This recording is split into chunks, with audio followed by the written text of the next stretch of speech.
side. What's good, YouTube? So, sorry about the absence. I am completely sorry. The whole moving thing, like, if you know how long it takes when you move and everything to get settled, then you know. But other than that, we're currently in West Texas. We're in Midland right now. But other than that, we currently are about to start another project. So I'm turning the TV on and everything because I need some tunes. But other than that, I'm gonna go ahead and catch you guys up on like pretty much what's been going on since our last video, because I couldn't upload the moving video for some weird reason. Like none of the videos were loading as if they were all corrupted or something like that. But long story short, as you can see, I'm in the garage right now. This is quote unquote my dad's man cave or whatever, but soon it's gonna be my man cave. So you feel me? We got a few special treats for you guys as well. So I already hinted, pretty much be seeing like some new stuff on the channel, other than just the VW, you feel me? Like I love the VW. The Jetta has been like good. I only got to figure out what's going on with cylinder 3 in that. Pretty much go ahead and install the intercooler. All those parts are just still in Florida, just sitting there right now, which kind of like sucks. I'm sorry I'm talking to you guys like that. But long story short, Jetta build will continue, but I wanted to have 2 builds.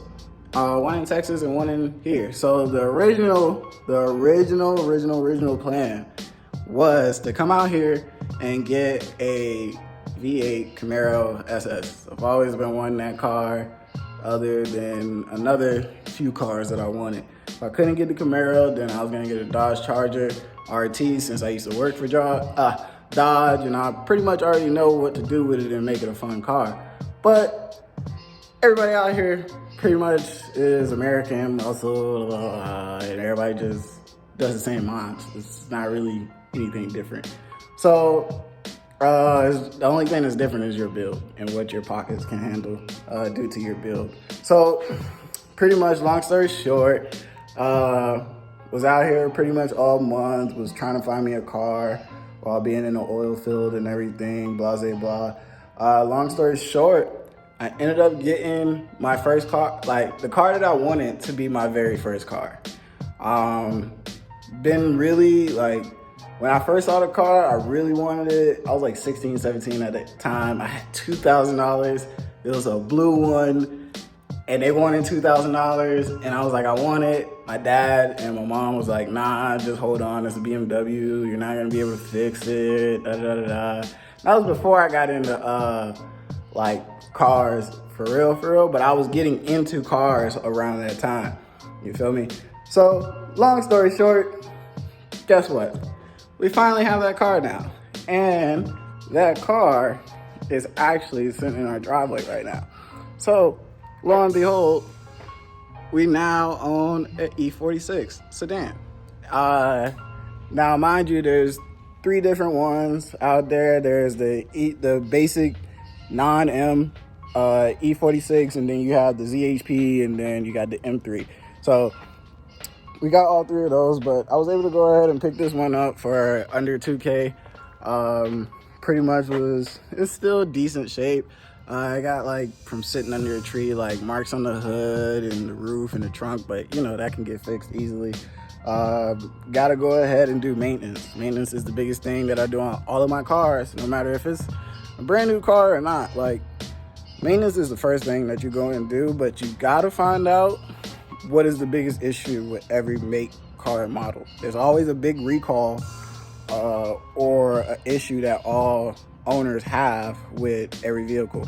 So you feel me? With me doing my research on them, I found that the oil filter housing is the most like notorious oil leak in this thing, and it sits right over there in between the power steering and the fans and everything. But other than that, it'll probably be the valve cover gasket. You'll see the oil drip down there and everything, but luckily we don't got to touch that. All right, so I am gonna change it, but I still got this bro in my hand. But long story short, I'm gonna have BMW deal with that, and I actually got a job offer from BMW, so that'd be pretty cool if I do get to work there. And I have one from Honda, so I'm kind of like, because I wanted to work for both, but I don't know. We'll see. Other than that, like I was just saying, I'm gonna let the dealership, any dealership, deal with that. Most likely BMW, and also go ahead and like maintenance and change whatever else needs to be changed. Wow, my dang, my air intake came off for the damn car. No wonder why it was sounding like all weak and shit. But anyways, that's the intro video for what we're pretty much going on. So today we'll be working on the power steering, pump, and the line.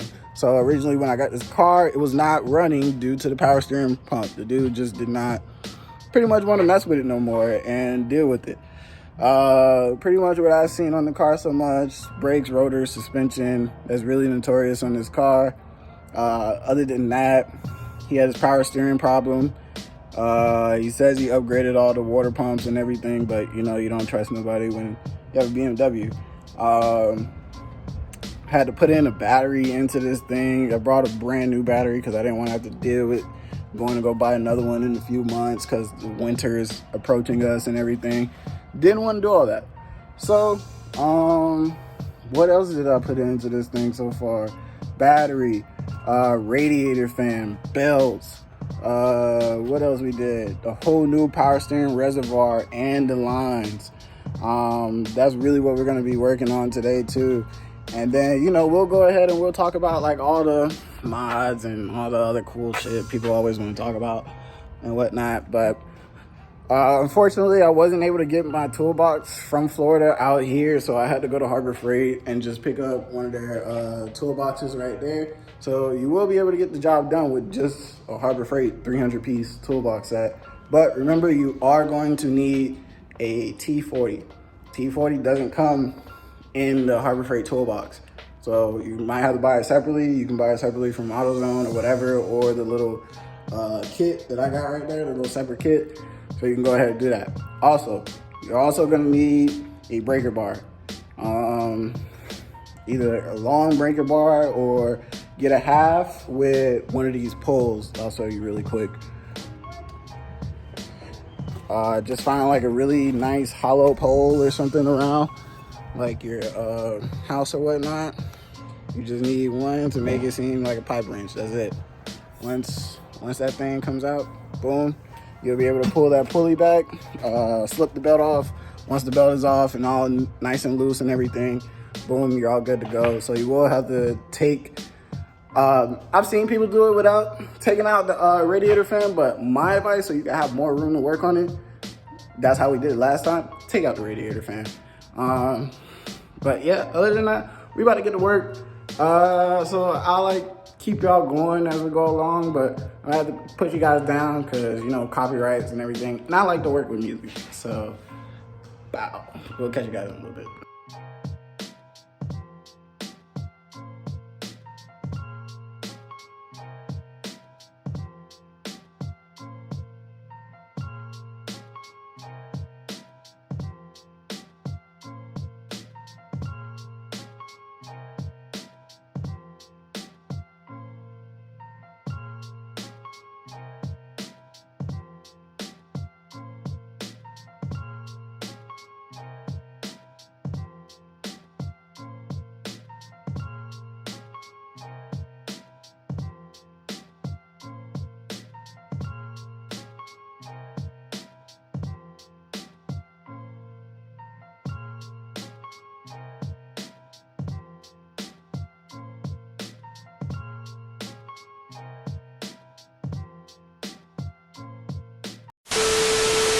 Alright, so sorry that the video cut off and everything, but like I was saying, that one screw is going to be able to take everything out, and out of nowhere we just had rain come, so good thing I'm under our pavilion and everything.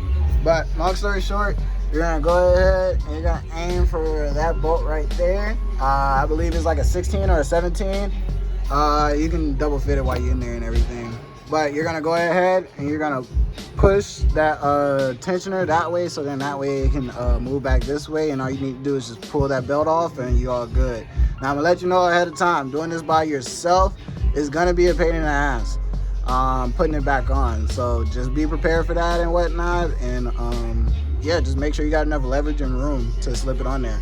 But other than that, once that is off, we're gonna take the pulley off. We're gonna take that pulley off really quick. Once that pulley is off, we're taking off the high pressure line. High pressure line comes off, everything else is gonna come right along with it. After I go ahead and unscrew the rest of the bolts. So let me get to it. Let me stop talking. I'm gonna just show you guys, all right? All right, so this is pretty much how I'm gonna do mines and everything. Like I said, you gotta go ahead and you gotta get onto that bolt. It should be like a 15 or a 16. I'm using a 15 right now. It just depends on how wear and tear that bolt is. Go ahead, I got me a half socket ratchet, and you're gonna pull it that way and you'll see that belt just start to move. So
alright, so we're taking off this power steering pump. Like I said plenty of times before, hopefully there's no more fluid in this because it's gonna get real messy.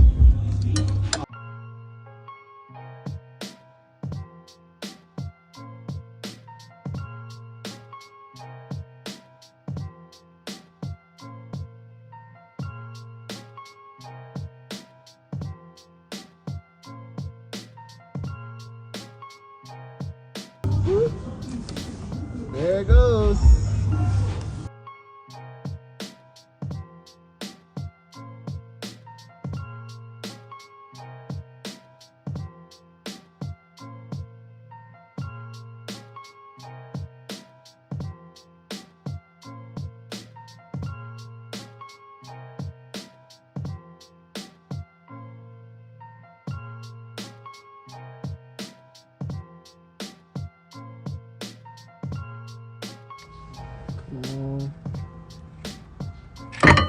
Woo! Glee! Alright, so now that all that is out, I'm good. Alright, so now that that pump is removed, I gotta remove this damn line from the assembly, and that shit looks to be that guy right back there. So gotta get that out. But anyways, we gotta get that little guy back there out, put the new line in. So this is gonna be like the most headache thing. Mind you, I'm working on the floor, so you know, God be with me. All right, so actually it's a 19, and I gotta keep doing small little turns like this until this comes out. So I'll get back to y'all in a little bit. But that was pretty much probably the hardest thing out of this whole thing. Doing it, putting that line on. Do is just transfer the power steering pump over there to the new one. But other than that, I'll show y'all what it look like. So that's the new pump, and that's everything all bolted up. Alright, so everything's back on now. I finally stopped being lazy. But other than that, that line's in, and then that's gonna bother me. I'm just staring at it while I'm working down here. But anyways, yeah, we all done. Now I just gotta put this belt on.